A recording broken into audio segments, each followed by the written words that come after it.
शांति। ओम शांति बाबा।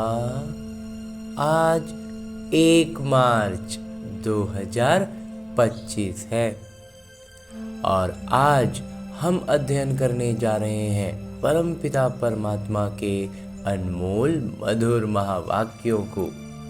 और इन अनमोल महावाक्यों को पूरी तरह से अपने भीतर समा लेने के लिए, ताकि हर एक बात, हर एक वाक्य हमारे जीवन में परिवर्तन ले आए, हमारी आत्मिक स्थिति को बेहतर कर दे।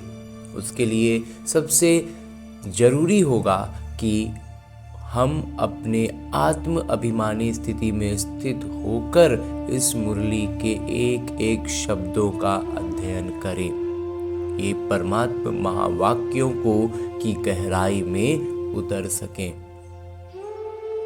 और इसके लिए इस ब्रह्मा कुमार को ऐसा लगता है कि सबसे सहज विधि है कि मैं आत्मा अपने सूक्ष्म शरीर के साथ पहुंच जाऊं मधुबन की धरा पर, और उसमें मधुबन की धरा पर इस परांगण में, पांडव भवन के इस परांगण में चलते हैं सीधे आज हिस्ट्री हॉल। ये हिस्ट्री हॉल वही स्थान है जहां साकार में बाबा मुरलियां चलाया करते थे। तो उस अद्भुत स्थान का अनुभव करते हुए परमपिता परमात्मा को अपने सम्मुख विराजमान देखकर उनके सानिध्य में मैं आत्मा अपने पवित्रता के संस्कारों में सुदृढ़ महसूस कर रहा हूं। असीम शांति की अनुभूति और परमात्म प्रेम में लवलीन हो गया हूं। सुखों के इस अनुभव में मुझ आत्मा का आत्मिक ज्योति का तेज बढ़ रहा है, चमक बढ़ रही है और ज्ञान प्रकाश से पूरा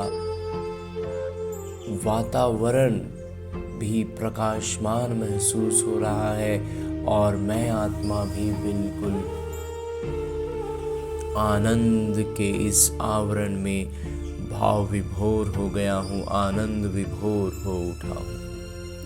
और इतनी अद्भुत स्थिति में स्थित होकर परमात्मा पिता के सानिध्य में अध्ययन करते हैं परमात्मा के इन अनमोल मधुर महावाक्यों को, जहां बाबा कहते हैं, मीठे बच्चे, प्रीत और विपरीत ये प्रवृत्ति मार्ग के अक्षर हैं।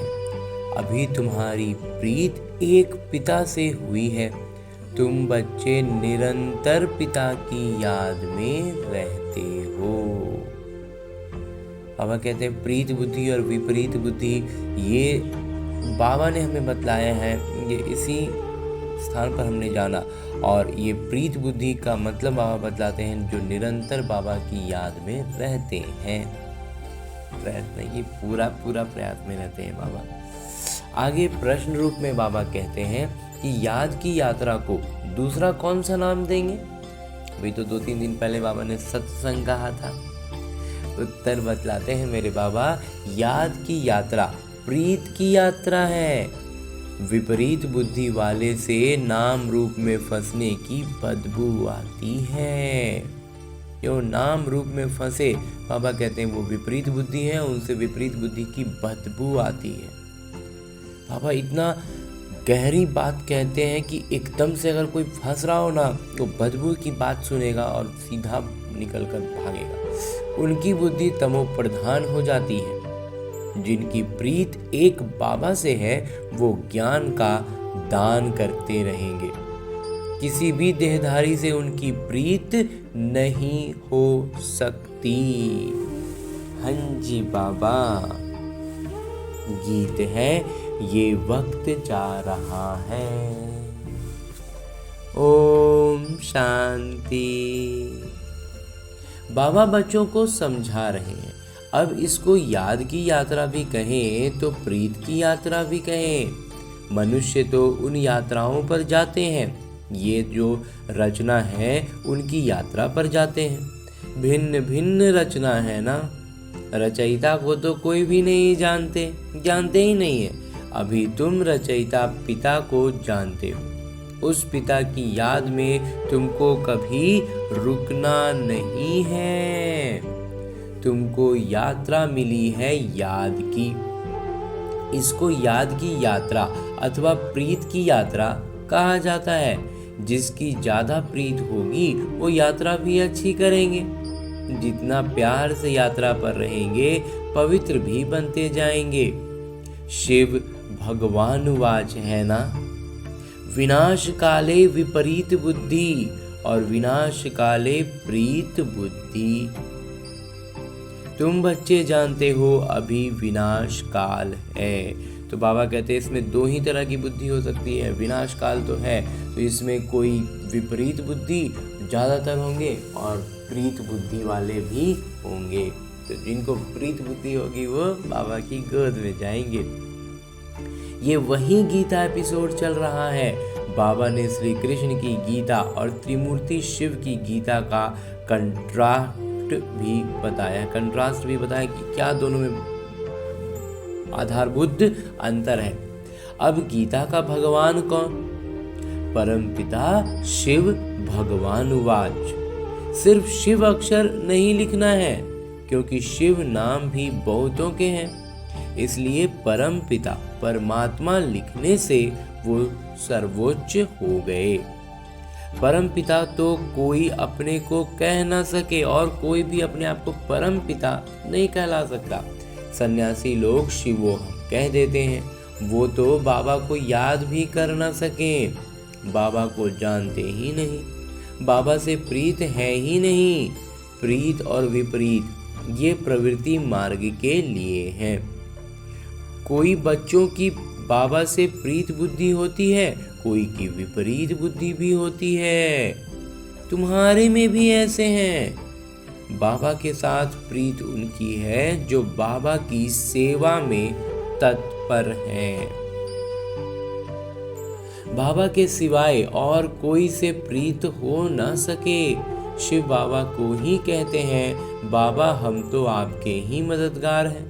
ब्रह्मा की इसमें बात ही नहीं। शिव बाबा के साथ जिन आत्माओं की प्रीत होगी वो जरूर मददगार होंगे। शिव बाबा के साथ वो सेवा करते रहेंगे। प्रीत नहीं है तो गोया विपरीत हो जाते हैं। विपरीत बुद्धि विनशंति। जिनकी बाबा से प्रीत होगी तो मददगार भी बनेंगे। जितनी प्रीत उतनी सेवा में मददगार, जितनी प्रीत उतनी सेवा में मददगार। याद ही नहीं करते तो प्रीत नहीं है। और बाबा कहते हैं अगर याद ही नहीं है तो प्रीत ही नहीं है। फिर देहधारियों से प्रीत हो जाती है, और प्रीत ऐसी चीज़ है कि वो बाबा से नहीं लगी तो देहधारियों से हो ही जाएगी। मनुष्य को अपनी यादगार की चीज़ भी देते हैं ना, वो याद जरूर पड़ते हैं। अभी तुम बच्चों को बाबा अविनाशी ज्ञान रत्नों की सौगात देते हैं, जिससे तुम राजाई प्राप्त करते हो। अविनाशी ज्ञान रत्नों का दान करते हैं तो प्रीत बुद्धि हैं। जानते हैं बाबा सबका कल्याण करने आए हैं, हमको भी मददगार बनना है। ऐसी प्रीत बुद्धि विजयंती होते हैं। जो याद ही नहीं करते वो प्रीत बुद्धि नहीं। बाबा से प्रीत होगी, याद करेंगे तो विकर्म विनाश होंगे और दूसरों को भी कल्याण का रास्ता बताएंगे। बाबा की याद में रहेंगे तो बाबा कहते हैं खुद का तो विकर्म विनाश होगा ही, दूसरों का भी कल्याण करने का रास्ता बताएंगे। तुम ब्राह्मण बच्चों में भी प्रीत और विपरीत का मदार है। बाबा को ज्यादा याद करते हैं गोया प्रीत है। बाबा कहते हैं मुझे निरंतर याद करो, मेरे मददगार बनो। रचना को एक रचता पिता ही याद रहने चाहिए, जिन्होंने हमें जन्म दिया, जो हमारे पिता, हमें उनकी ही याद होनी चाहिए, बाकी चीज़ों से क्या मतलब। किसी रचना को याद नहीं करना है। दुनिया में तो रचयिता को कोई जानते ही नहीं, न याद करते, जानते ही नहीं तो याद भी कैसे करेंगे। सन्यासी लोग भी ब्रह्म को याद करते हैं, वो भी रचना हो गई। बाबा कहते हैं ब्रह्म भी क्या है, रचना है, वो स्थान है जहाँ आत्माएं रहती हैं। तो रचयिता तो सबके एक ही है ना, और जो भी चीज़ें इन आँखों से देखते हो वो सब तो है रचना। जो नहीं देखने आता है वो है रचयिता पिता।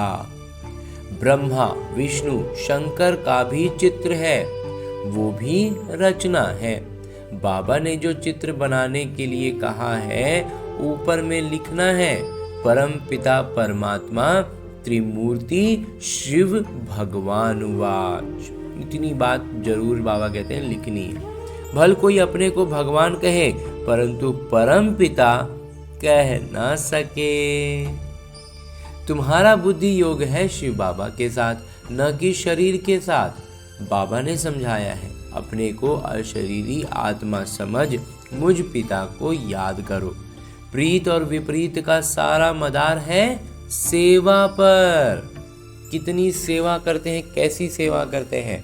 अच्छी प्रीत होगी तो बाबा की सेवा भी अच्छी करेंगे, तब विजयंती कहेंगे। प्रीत नहीं तो सेवा भी नहीं होगी, फिर पद भी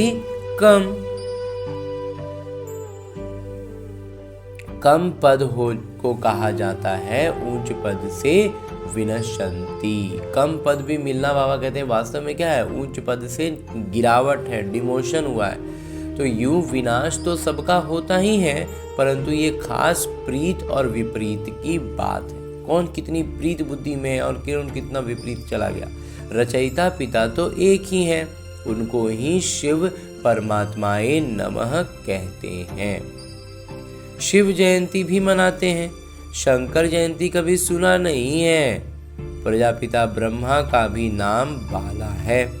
विष्णु की जयंती नहीं मनाते, श्री कृष्ण की मनाते हैं।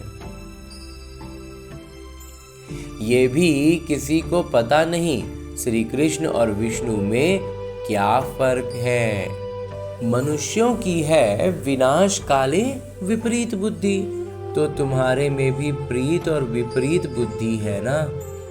जो अज्ञानी है, जिन्होंने बाबा का परिचय नहीं पाया है, वो तो बाबा कहते हैं वो तो स्पष्ट है कि वो विपरीत बुद्धि है। लेकिन हमारे में, हम ब्राह्मण बच्चों में जिन्होंने बाबा का परिचय ले लिया है, बाबा से प्रीत लगाई थी, उनमें भी दोनों तरह के हो गए, कुछ विपरीत बुद्धि है और कुछ प्रीत बुद्धि है। बाबा कहते हैं तुम्हारा ये रूहानी धंधा तो बहुत अच्छा है, सवेरे और शाम को इस सेवा में लग जाओ। इस सेवा में जो रूहानी सेवा है, बाबा कहते हैं इसमें सवेरे और शाम तो जरूर लग जाओ। शाम का समय 6 से 7 तक अच्छा कहते हैं। सत्संग आदि भी शाम को और सवेरे करते हैं। रात में तो वायुमंडल खराब हो जाता है, रात को आत्मा स्वयं शांति में चली जाती है, जिसको नींद कहते हैं। फिर सवेरे जागती है, कहते भी हैं राम सिमर प्रभात मोरे मन। अब बाबा बच्चों को समझाते हैं मुझ पिता को याद करो। शिव बाबा जब शरीर में प्रवेश करें तब तो कहें कि मुझे याद करो, तो विकर्म विनाश हो जाएंगे। तुम बच्चे जानते हो हम कितना बाबा को याद करते हैं और रूहानी सेवा करते हैं। सभी को यही परिचय देना है, अपने को आत्मा समझ बाबा को याद करो तो तुम तमो प्रधान से सतो प्रधान बन जाएंगे, खाद निकल जाएगी। प्रीत बुद्धि में भी परसेंटेज है। बाबा कहते हैं एक तो हुई प्रीत बुद्धि और विपरीत बुद्धि, ये तो पहले दो श्रेणी बट गई। फिर आती है जो प्रीत बुद्धि है ना, उसमें भी परसेंटेज, किसी की प्रीत कम है, किसी की ज़्यादा है। बाबा से प्रीत नहीं है तो जरूर अपनी देह में प्रीत है या मित्र संबंधियों आदि से प्रीत है। बाबा से प्रीत होगी तो सेवा में लग जाएंगे। बाबा से प्रीत नहीं तो सेवा में भी नहीं लगेंगे।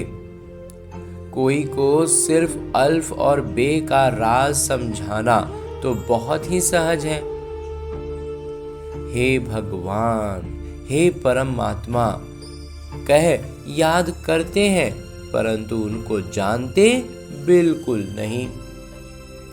बाबा ने समझाया है, हर एक चित्र में ऊपर परमपिता त्रिमूर्ति शिव भगवान उवाच जरूर लिखना है, तो कोई कुछ कह ना सके। अभी तुम बच्चे तो अपना सैंपलिंग लगा रहे हो, अपना भी कलम लगा रहे हैं। सभी को रास्ता बताओ तो बाबा से आकर वर्षा लेवे। बाबा को जानते ही नहीं, इसीलिए प्रीत बुद्धि है नहीं। जो अज्ञानी है उनको तो परिचय ही नहीं है, वो जानते ही नहीं है, इसलिए विपरीत बुद्धि है। लेकिन जो जान के भी विपरीत हो जा रहे हैं तो उनको क्या कहें। पाप बढ़ते बढ़ते एकदम तमो प्रधान बन पड़े हैं। बाबा के साथ प्रीत उनकी होगी जो बहुत याद करेंगे, उनकी ही गोल्डन एज बुद्धि होगी। जो बाबा को बहुत याद करेंगे ना, बाबा कहते हैं उनकी बुद्धि ही हो जाएगी स्वर्णिम दुनिया की, स्वर्णिम अवस्था की। अगर और तरफ बुद्धि भटकती होगी तो तमो प्रधान ही रहेंगे। भल सामने बैठे हैं तो भी प्रीत बुद्धि नहीं कहेंगे, क्योंकि याद ही नहीं करते हैं। प्रीत बुद्धि की निशानी है याद। वो धारणा करेंगे, औरों पर भी रहम करते रहेंगे कि बाबा को याद करो तो तुम पावन बनेंगे। ये किसी को भी समझाना तो बहुत सहज है। बाबा स्वर्ग की बादशाही का वर्षा बच्चों को ही देते हैं। जरूर शिव बाबा आए थे तब तो शिव जयंती भी मनाते हैं ना। कृष्ण राम आदि सब होकर गए हैं तब तो मनाते आते हैं ना। शिव बाबा को भी याद करते हैं क्योंकि वो आकर बच्चों को विश्व की बादशाही देते हैं। नया कोई इन बातों को समझ ना सके। भगवान कैसे आकर वर्षा देते हैं, बिल्कुल ही पत्थर बुद्धि है, याद करने की बुद्धि नहीं। याद भी कैसे करना है ये भी बुद्धि में ज्ञान से स्पष्टता आती है ना, कि बाबा कहते हैं यथार्थ रीति याद करना है तब विकर्म विनाश होंगे। तो ये भी नहीं समझ पाते हैं, ज्ञान की स्पष्टता नहीं होती है, यथार्थ रीति नहीं कर पाएंगे तो फिर उलझ जाते हैं, विपरीत बुद्धि होने लगते हैं। बाबा खुद कहते हैं तुम आधा कल्प के आशिक हो, मैं अब आया हूँ। आधा कल्प से तुम पुकार रहे हो और मैं अभी आया हूँ। भक्ति मार्ग में तुम कितने धक्के खाते हो, परंतु भगवान तो कोई को मिला ही नहीं। अभी तुम बच्चे समझते हो बाबा भारत में ही आए थे और मुक्ति, जीवन मुक्ति का रास्ता बताए थे। श्री कृष्ण को तो ये रास्ता बताते नहीं। भगवान से प्रीत कैसे जुटे सो भारतवासियों को ही बाबा आकर सिखलाते हैं। आते भी भारत में हैं, शिव जयंती मनाते हैं। तुम बच्चे जानते हो ऊंचते ऊंच है ही भगवान, उनका नाम है शिव, इसलिए तुम लिखते हो शिव जयंती ही हीरे तुल्य है। बाकी सबकी जयंती है कौड़ी तुल्य, बाकी किसी का उतना मोल नहीं है बात का, लेकिन शिव जयंती का सबसे ज़्यादा मोल है। ऐसे लिखने से बिगड़ते हैं, इसलिए हर एक चित्र में अगर शिव भगवान वाच होगा तो तुम सेफ्टी में रहेंगे। सब पर लिखा हो कि ये शिव भगवान वाच है।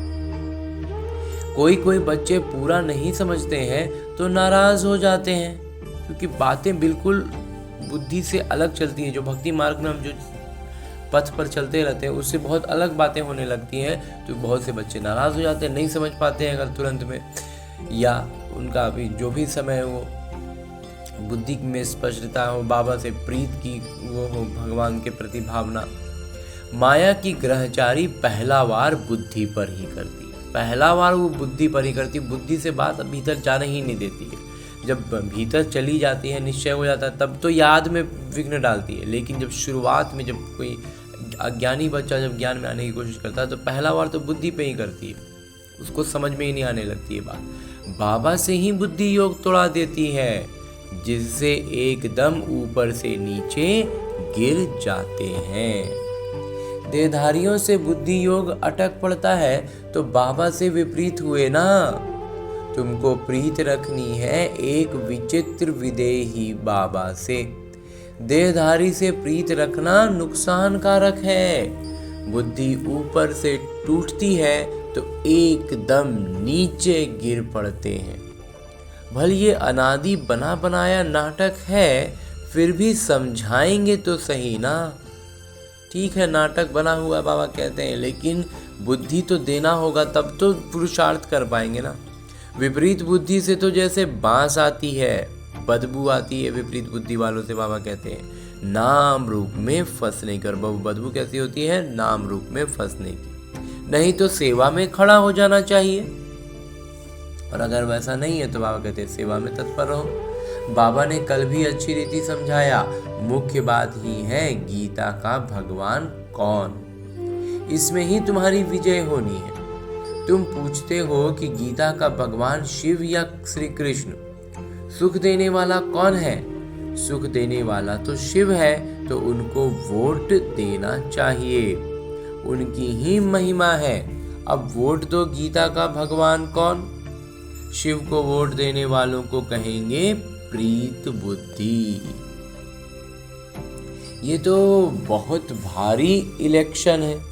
ये सब युक्तियां उनकी बुद्धि में आएंगी जो सारा दिन विचार सागर मंथन करते रहेंगे, करते होंगे।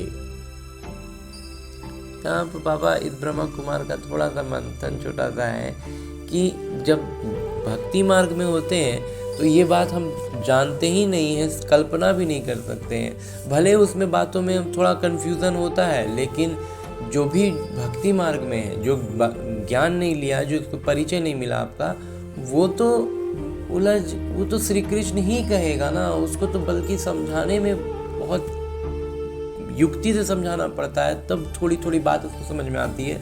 एकदम से तो कहने से तो अभी कल भी आपने भी बाबा ने मुरली में कहा था ना कि वो लड़ पड़ते हैं, झगड़ पड़ते हैं, तो कैसे उनसे हम ये कह सकते हैं कि आप बताइए कि श्री कृष्ण या शिव? वो तो श्री कृष्ण ही कहेंगे ना बाबा। कई बच्चे चलते चलते रूठ पड़ते हैं, अभी देखो तो प्रीत है, अभी देखो तो प्रीत टूट पड़ती है, रूठ जाते हैं। कोई बात से बिगड़े तो कभी याद भी नहीं करेंगे, चिट्ठी भी नहीं लिखेंगे, गोया प्रीत नहीं है। हाँ बाबा, बाबा के बच्चे जो बन गए वो प्रीत और विपरीत हो रहे हैं, ये तो समझ में आता है। वो माया ने उसको पकड़ लिया, वो पुरुषार्थ नहीं कर पाए, ज्ञान में स्पष्टता नहीं आई, ये सब बातें समझ में आ जाती हैं बाबा। लेकिन जो अज्ञानी है उनके साथ तो थोड़ा सा बात समझना मुश्किल होता है। तो बाबा भी 6-8 महीने चिट्ठी नहीं लिखेंगे। तो बाबा कहते हैं कि जब बच्चों ने नहीं लिखा तो बाबा भी अब 6-8 महीना चिट्ठी नहीं लिखेंगे। बाबा कालों के काल भी है ना, साथ में धर्मराज भी हैं। बाबा को याद करने की फुर्सत नहीं तो तुम क्या पद पाएंगे? पद भी भ्रष्ट हो जाएगा। शुरू में बाबा ने बड़ी युक्ति से पद बतलाते थे, अभी तो वो है थोड़े ही, अभी जो बतलाते थे वो कोई है भी नहीं। अब तो फिर से माला बननी है।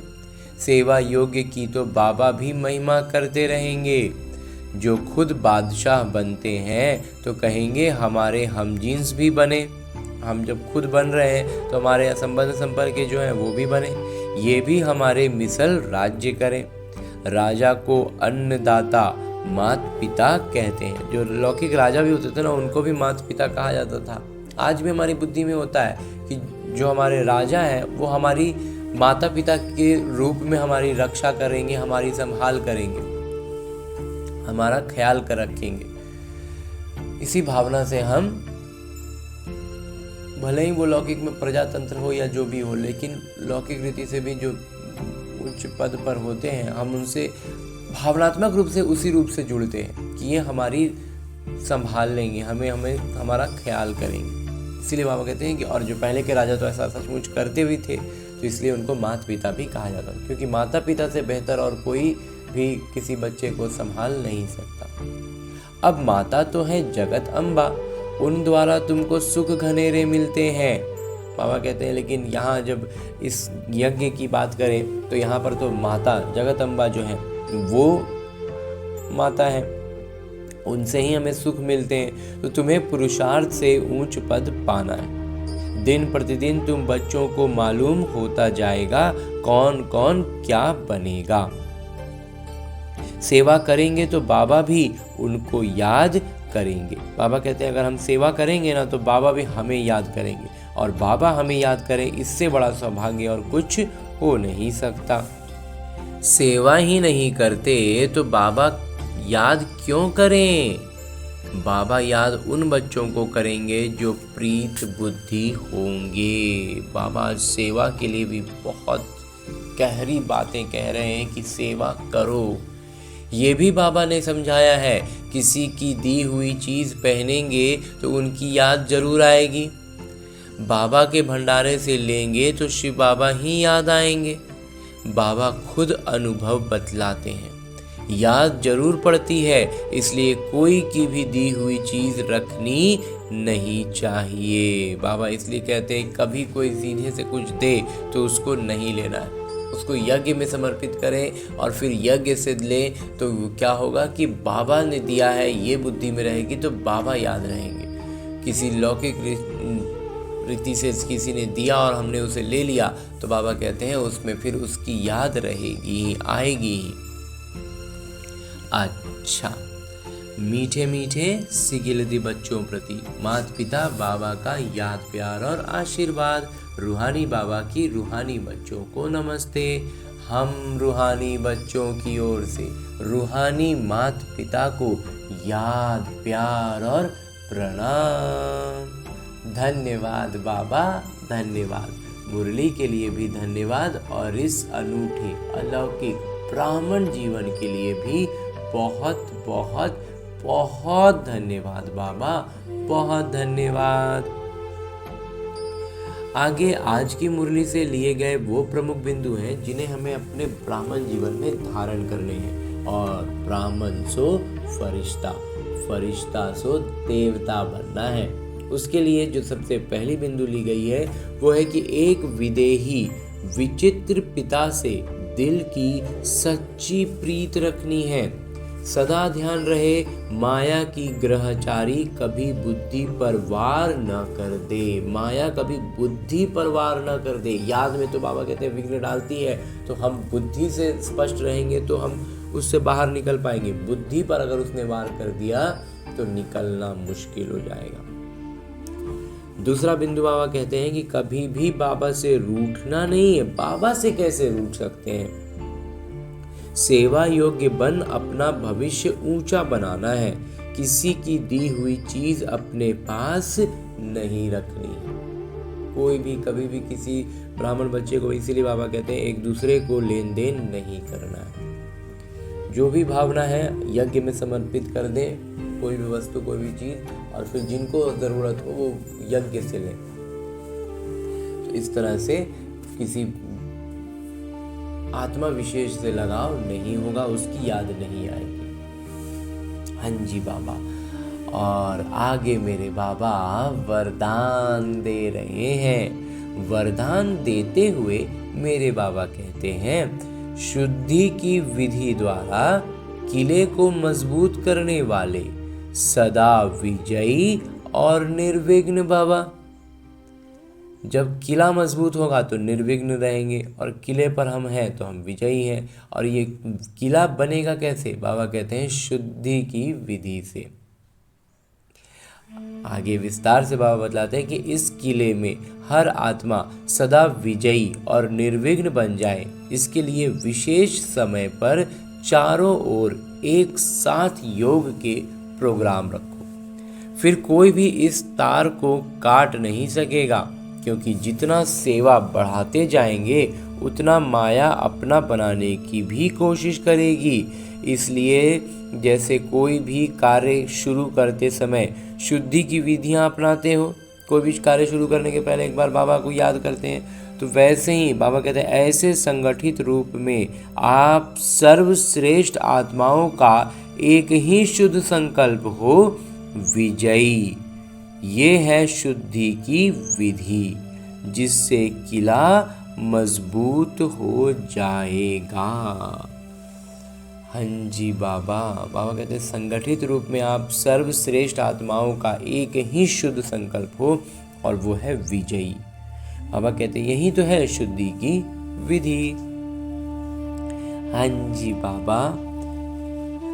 और अंत में स्लोगन है, मुरली का उपदेश है, युक्ति युक्त व यथार्थ सेवा का प्रत्यक्ष फल है खुशी। जब युक्ति युक्त सेवा करते हैं या यथार्थ सेवा एकदम सही तरीके की सेवा हो पाती है, संतुष्ट होते हैं, तो बाबा कहते हैं उसका निशानी क्या होगा कि बहुत अच्छी सेवा हमने की, तो हमें खुशी होगी। हाँ जी बाबा। और अब परम पिता परमात्मा से इतना श्रेष्ठ ज्ञान मुरली अध्ययन करने के बाद, उनसे मिले इस निज पत्र को अध्ययन करके अपने जीवन में परिवर्तन लाने की भावना से भरपूर होते हैं और इसके बाद परमात्मा के इसी अव्यक्त स्वरूप से एक इशारा भी पाते हैं, जिसके लिए बाबा ने इस महीने के लिए जो नया, चूँकि आज से लौकिक रीति से एक नया महीना शुरू हो रहा है, तो इस महीने के लिए बाबा ने जो पूरी श्रीमत दी है इन अव्यक्त इशारों की, वो है सत्यता और सभ्यता रूपी कल्चर को अपनाओ। हमारा शिष्टाचार का और सत्यता का जो हमारी संस्कृति है उसे हमें अपनाना है। यही अव्यक्त इशारा बाबा इस पूरे महीने में दे रहे हैं, उसका श्रीमद् बाबा ने बतलाया। तो उसके लिए आज के लिए जो बाबा ने इशारा दिया है वो है, ब्राह्मण जीवन में पहले नंबर की संस्कृति है सत्यता और सभ्यता। एक तो सत्यता होनी ही चाहिए और साथ ही साथ सभ्यता भी होनी चाहिए, शिष्टाचार भी होना चाहिए। तो हर एक के चेहरे और चलन में ये ब्राह्मण कल्चर, ब्राह्मण संस्कृति प्रत्यक्ष हो। हर ब्राह्मण मुस्कुराता हुआ हर एक से संपर्क में आए। कोई कैसा भी हो, आप अपना ये संस्कृति कभी नहीं छोड़ो, तो सहज परमात्म प्रत्यक्षता के निमित्त बन जाएंगे। हाँ जी बाबा। बाबा कहते हैं सत्यता पर रहो, पूरी तरह से अपना बुद्धि सत्य पर रहे और साथ ही साथ सभ्यता भी हो। तो बाबा कहते हैं परमात्मा प्रत्यक्षता के निमित्त बन जाएंगे, बनना है बाबा। और अब परमपिता परमात्मा से इतना श्रेष्ठ अव्यक्त इशारा लेने के बाद मधुबन के इस प्रांगण में हम एक खुशनुमा माहौल और फरिश्तों को मानो चलते फिरते देख रहे हो, ऐसा अनुभव के साथ अब हमें भी इन फरिश्तों के बीच फरिश्ता बनना है। क्योंकि इस प्रांगण में सभी आदि रत्न फरिश्ते रूप में इधर उधर ज्ञान मंथन करते हुए और दैवी गुणों से ओतप्रोत नजर आते हैं। तो हमें भी इस अवस्था को पाना है ना। तो इसके लिए बस एक चीज़ करनी है और वो है अभ्यास। और अभ्यास करने के लिए क्या करना होगा, अपने लौकिक जीवन में आना होगा। अपने इस स्थूल शरीर में आकर जो कि एक किरदार निभा रहा है, उस किरदार में आते हैं परमात्मा द्वारा मिले इस ज्ञान मुरली के साथ और इन अव्यक्त इशारों को साथ लेकर, ताकि जब भी हमारे जीवन में जो परिस्थितियां आए, हम उनको इन ज्ञान रत्नों के साथ उसको पार कर पाए और अपने आत्म अभिमानी स्थिति में रहने का अभ्यास बढ़ा पाए और इन्हीं फरिश्तों आदि रत्नों की तरह फरिश्ता स्वरूप में इस प्रांगण में आ जाए। तो ऐसी शुभ भावना और श्रेष्ठ कामनाओं से भरपूर होकर फिलहाल लौटते हैं अपने लौकिक किरदार में अधिक से अधिक अभ्यास के लिए। अच्छा, ओम शांति।